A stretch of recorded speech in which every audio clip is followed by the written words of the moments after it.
It had been a long, dull day at work. James fumbled for his keys in the pouring rain, dropping a few dollars from his pocket in the process. Didn't matter.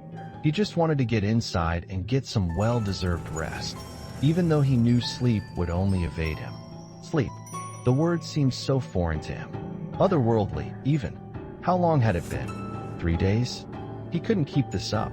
He needed to sleep, but he knew as soon as his head felt the soft embrace of his pillow and his eyelids closed over his bloodshot eyes, his fatigue would leave him. He had medication, both legal and illegal, that he took frantically and fruitlessly to achieve at least a small taste of rest. The insomnia had begun to control his life. James popped a few pills down his throat, not caring about the side effects, and slammed his head onto the pillow. His eyes closed, and he was plunged into an inky darkness. His mind refused to empty itself. He tried to concentrate, to forget about the real world and slip away into the darkness, but he couldn't. He suddenly had the urge to watch some TV, to get something to eat. Had he forgotten to brush his teeth? Yes, he had. James drug himself out of his bed and shuffled hazily to the bathroom. He lazily drugged the red electric toothbrush over his teeth, then rinsed in the sink. As he looked up into the mirror, he stared into his reflection. A scruffy and uneven beard had begun to sprout up on his face. He didn't like it. James whirled around to locate his razor. Had he misplaced it? It wasn't in the shower where he usually kept it.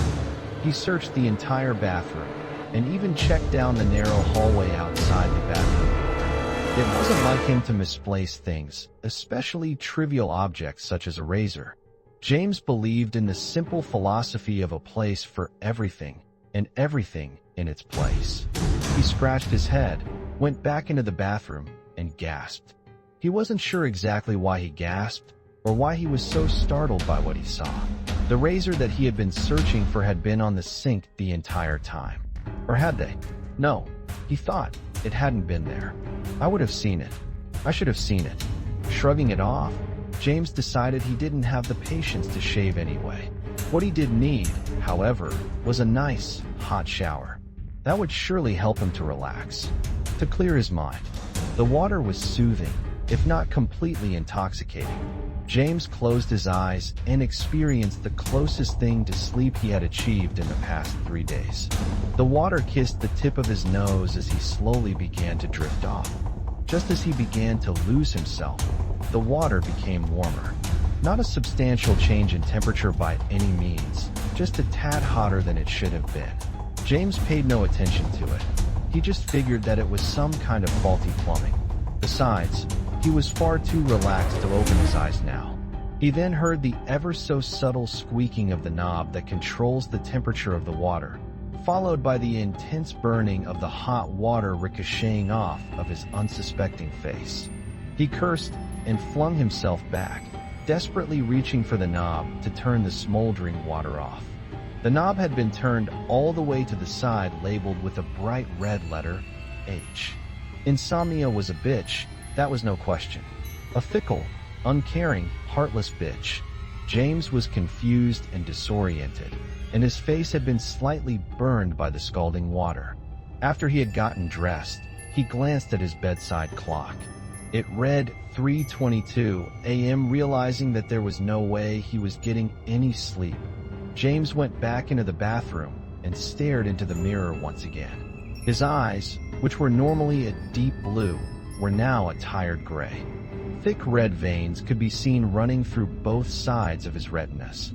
His pupils were enlarged, as if he had done some kind of hallucinogen. James stood there quietly, examining his features in the mirror for a little while.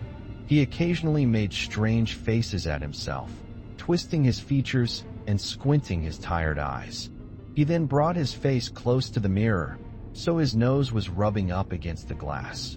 Just to be silly, James lowered his voice to a menacing growl. "Who are you?" he rasped, not taking his face away from the mirror. His reflection blinked. James yelped and flew back. That hadn't happened. He was just tired, that's all. He would have been foolish to think otherwise. But he couldn't help but be terrified to look back into the mirror, to see what horrible, disfigured monster was waiting for him to get up off the floor. But when he finally worked up the guts to look, all he saw was himself.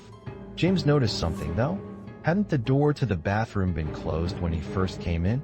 He thought so, although he couldn't be certain. His brain was fried. He needed to rest. His mind had certainly been playing tricks on him. As he turned his back on the mirror, he heard a noise. A scratching sound, coming from directly behind him. The sound resembled the screech of nails on a chalkboard. As he turned around, he saw that there was a long, thin scratch running up the side of the mirror. A sharp pinch of pain pulsed from James' right-hand pointer finger. His fingernail had been cut and gnarled, as if he had been scraping away at something. It was the mirror, wasn't it?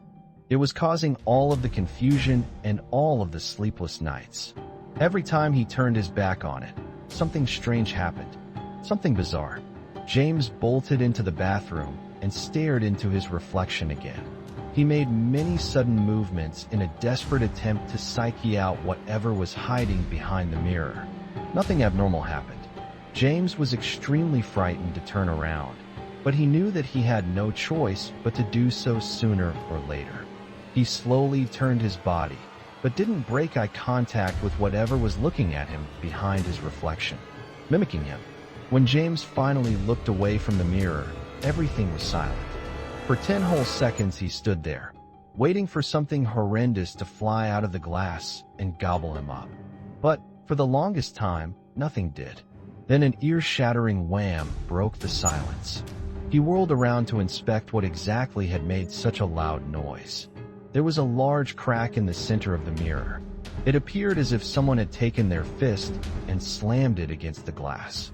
Once again, another shooting pain ran up James' right hand, this time more intense than the last. As he looked down at his hand, it had been cut in several places around his knuckles and was bleeding immensely. He instinctively ran to clean the wound, completely forgetting about the mirror.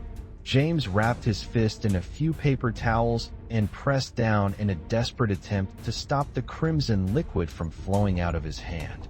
It took around 5 minutes, but the cuts suddenly stopped bleeding. After the bleeding ended, James remembered the mirror. He sprinted up his staircase, stubbing his toe on one of the stairs in the process. He whirled around the corner and down the hallway towards his bathroom, his heart beating in his throat. Once he arrived inside his bathroom, he fell back into the corner and gasped for breath. There was blood smeared all over the mirror, as if someone had squirted it and splattered it everywhere.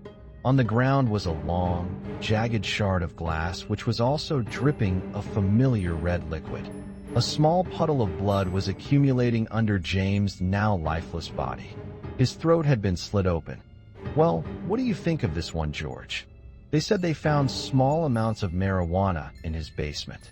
Private investigator Paul Kite said, while he gazed grimly at the gruesome scene. Private George Henderson chuckled and said, "Mary Jane doesn't do this to people. You know that. I found at least 10 different brands of sleeping pills in his medicine cabinet downstairs. Ever see the side effects for those things? Anxiety, hallucinations, paranoia, etc. I'd bet that this poor guy just took one too many pills." Private Kite frowned as he looked at the smashed mirror covered in dry blood.